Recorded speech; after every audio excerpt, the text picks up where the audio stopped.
वक्ता के लक्षण बतलाते हैं, बोले जिसका मन सदा प्रभु में, ठाकुर जी में लगा रहे, गिरिराज जी में लगा रहे, जिसे किसी वस्तु की अपेक्षा ना हो।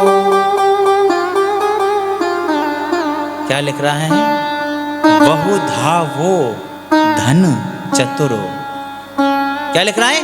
बहुधावो धन चतुरो। इसका अर्थ स्पष्ट रूप से श्रीमद् भागवत में लिखा हुआ है कि जो वक्ता अपने मुंह से अपनी दक्षिणा बोल के जाते हैं, बहुधावो धन चतुरो, वो वक्ता कथा नहीं, वो तो व्यापार करते हैं। कथा नहीं, वो व्यापार करते हैं। उन्हें तो अपना पैसा चाहिए, वो पैसे के लिए कथा करते हैं। बहुधावो धन चतुरो, जो अपने मुख से अपनी दक्षिणा न बताए, वह वक्ता उत्तम वक्ता होता है। वह व्यास जी उत्तम होते हैं। लेकिन इस बात का भी ध्यान रखना, हम लोग बोल तो देते हैं, वो इतना मांगते हैं, वो इतना मांगते हैं, वो इतना मांगते हैं, लेकिन देता कौन है? देता कौन है उनको? हम लोग ही तो देते हैं ना, हैं? देता कौन है? हम लोग ही तो देते हैं ना। हम लोगों ने ही तो उनकी आदत बिगाड़ दी है देख देख के। हाँ, बोले इतने लाख चाहिए, बोले ठीक है महाराज बुक करो। हैं? किसने बिगाड़ा उनको? किसने माहौल खराब किया? वो तो बिगड़े सो बिगड़े, लेकिन बिगाड़ा तो आपने ही। हैं?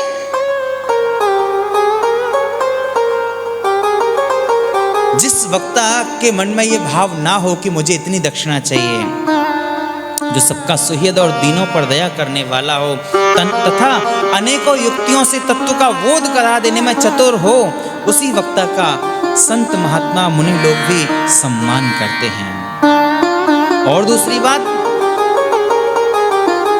अब कि वक्त्राक्षौरम प्रकर्तव्यम दिनादर्वाव्रताप्तये अरुणोदये सो निर्वृत्य शौचम स्नानम समाचरेत। वक्ता को इस बात का भी ध्यान रखना चाहिए कि शौच आदि कर्म से निवृत्त होकर बैठे, बीच में कथा करते हुए में न उठे। एक ही आसन से कथा होनी चाहिए, उसमें भी पूर्ण शुद्धि का ध्यान रखे। अपना एक नियम, एक व्रत बनाकर के 7 दिन की कथा नियम पूर्वक करे, जिससे स्वयं को तो श्रीमद् भागवत कथा वाचन का पुण्य मिले ही, साथ में कराने वाले जो मुख्य श्रोता हैं, जो मुख्य परीक्षित हैं, या अन्य समस्त श्रोता जितने भी हैं, उन सबको भी सत्यता में श्रीमद् भागवत कथा श्रवण का पुण्य मिल सके। बोले अब महाराज वक्ता के बारे में तो बता दिया, लेकिन अब बताइए श्रोता कैसा होना चाहिए। अब आ गई बारी, अब सुन लो श्रोता कैसा होना चाहिए। कि यः स्थित्वाभिमुखं प्रणम्य विधिवं त्यक्तान्यवादो हरेर लीला श्रोतुमभीप्सते तिनिपुडो यात्युप्यक्रोश्यतो कानम् शिष्यो विश्वसितोऽनुचिन्तन परं प्रश्नेऽनुरक्तशुचिं नित्यं कृष्ण जनप्रियो निगदितः श्रोता सा वै वक्त्रभी।